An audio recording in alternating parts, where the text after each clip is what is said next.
مرحبا أعزائنا المتابعين. اليوم سوف نكمل معا السلسلة التي ابتدأناها عن العقد الاجتماعي الذي تم طرحه في شمال وشرق سوريا. سنفتح اليوم باب الحقوق والحريات لنتعرف من خلاله عن الحقوق والحريات الأساسية لهذا العقد. المادة رقم 37 من هذا العقد تنص على الإدارة الذاتية الديمقراطية لشمال وشرق سوريا تلتزم بالإعلان العالمي لحقوق الإنسان وجميع لوائح حقوق الإنسان ذات الصلة. المادة رقم 38 حق الحياة حق أساسي ومصان لا يجوز إقرار عقوبة الإعدام. المادة رقم 39 كرامة الإنسان مصانة ولا يجوز تعذيب أحد نفسيا أو جسديا ويعاقب فاعله وفق القانون. المادة رقم 40 كل شخص يملك حرية العقيدة والضمير والفكر والرأي.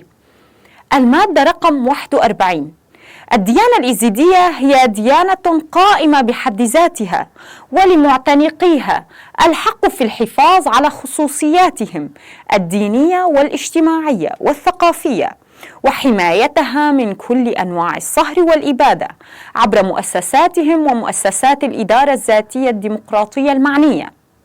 المادة رقم 42 لكل شخص الحق في عقد الاجتماعات القيام بالمسيرات والاحتجاجات وينظم ذلك بقانون.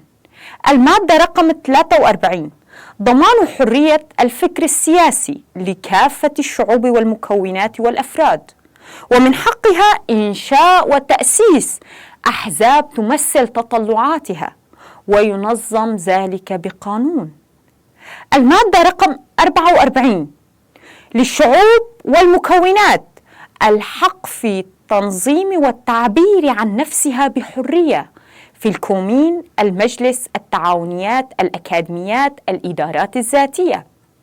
المادة رقم 45 الفئات المجتمعية تنظم نفسها بشكل حر وتمارس عملها على شكل كومين، مجلس، رابطة، نقابة، اتحاد، غرفة، جمعية منظمة بشكل خاص حسب الإطار القانوني المحدد لها.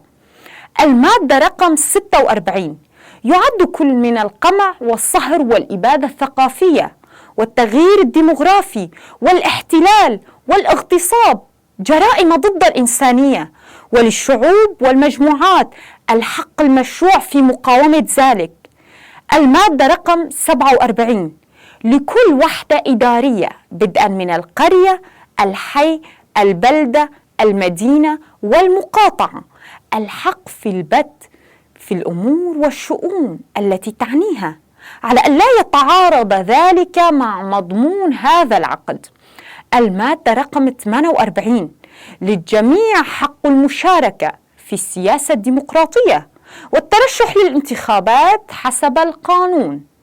المادة رقم 49 لا يجوز تمييز أو إهانة أو إقصاء أي شخص بسبب الاختلاف في اللون أو الجنس أو العرق أو الدين أو المعتقد أو المذهب. المادة رقم 50 تعد ممارسة كل أنواع العنف ضد المرأة أو استغلالها أو فرض التمييز السلبي عليها جرما يعاقب عليه بالقانون. المادة رقم 51 للمرأة حق المشاركة المتساوية في كافة مجالات الحياة واتخاذ القرارات المعنية بشأنها. المادة رقم 52 للشباب الحق في تنظيم أنفسهم بشكل خاص والمشاركة بشكل منظم وبإرادتهم في كافة مجالات الحياة. المادة رقم 53 تقوم الإدارة الذاتية الديمقراطية والمجتمع بتأمين وتقديم الإمكانيات اللازمة للمشاركة الذهنية والجسدية في كافة مجالات الحياة لذوي الاحتياجات الخاصة وتأمين الحياة الكريمة لمن لا يمكنه أن يؤمن احتياجاتهم. المادة رقم 54 يعد المسنون ذاكرة المجتمع وأصحاب المعرفة لهم الحق في الضمان الاجتماعي والمشاركة في جميع مجالات الحياة بشكل سليم وإيفائهم التقدير الذي يستحقونه. المادة رقم 55: حقوق الطفل مصانة، ويمنع استخدام العنف ضدهم وتشغيلهم واستغلالهم وتجنيدهم، وينظم ذلك بقانون. المادة رقم 56: للجميع الحق في محاكمة عادلة. المادة رقم 57: لا يجوز الاعتقال أو دخول أو تفتيش الأماكن الخاصة أو دور السكن إلا بإذن قضائي أو في حالات الجرم المشهود. المادة رقم 58: لا تقيد الحرية الفردية دون مستند قانوني. المادة رقم 59: للجميع الحق في العيش ضمن مجتمع بيئي سليم. المادة رقم 60: للمجموعات والمكونات الثقافية والأسنية والدينية الحق في تسمية وتشكيل تنظيماتها ومؤسساتها الديمقراطية والحفاظ على ثقافاتها، ولا يحق لأي شخص أو مكون أن يفرض عقيدته وفكره وثقافته على الغير بالإكراه.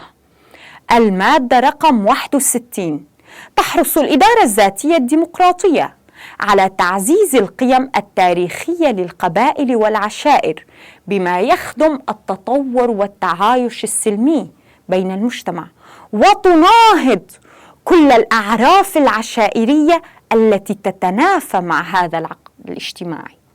المادة رقم 62: التعليم مجاني في مراحله، والتعليم الابتدائي والمتوسط إلزامي. المادة رقم 63: لكل مواطن الحق في العمل والتنقل والسكن. المادة رقم 64: حماية حقوق الكادحين في العمل وضمان حق التنظيم والحياة الاجتماعية، وينظم ذلك بقانون. المادة رقم 65: ضمان حرية الإعلام والصحافة والنشر، وينظم ذلك بقانون. المادة رقم 66: للجميع الحق في الوصول إلى المعلومة والحصول عليها، وينظم ذلك بقانون. المادة رقم 67: للجميع الحق في تطوير ونشر أنشطته الثقافية والفنية والمجتمعية والمشاركة والاستفادة منها، وينظم ذلك بقانون. المادة رقم 68: لكل إنسان الحق في طلب اللجوء الإنساني والسياسي، نبذ المعاملة السيئة له، لا يعاد اللاجئ السياسي لبلده دون رضاه، وينظم ذلك بقانون. المادة رقم 69: الثروات والموارد الطبيعية ثروة عامة للمجتمع، يمنع تحويلها إلى ملك خاص، وينظم استثمارها وإدارتها والتصرف بها بشكل عادل بقانون. المادة رقم 70: الملكية الخاصة مصانة ولا تنزع إلا للمصلحة العامة، وتعوض بشكل عادل، وينظم ذلك بقانون. المادة رقم 71: يمنع التملك والتمليك بقصد التغيير الديمغرافي.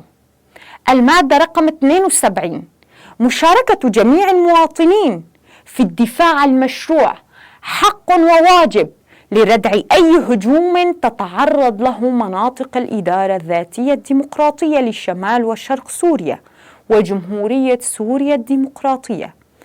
المادة رقم 73: الملكية الفكرية مصانة، وينظم ذلك بقانون.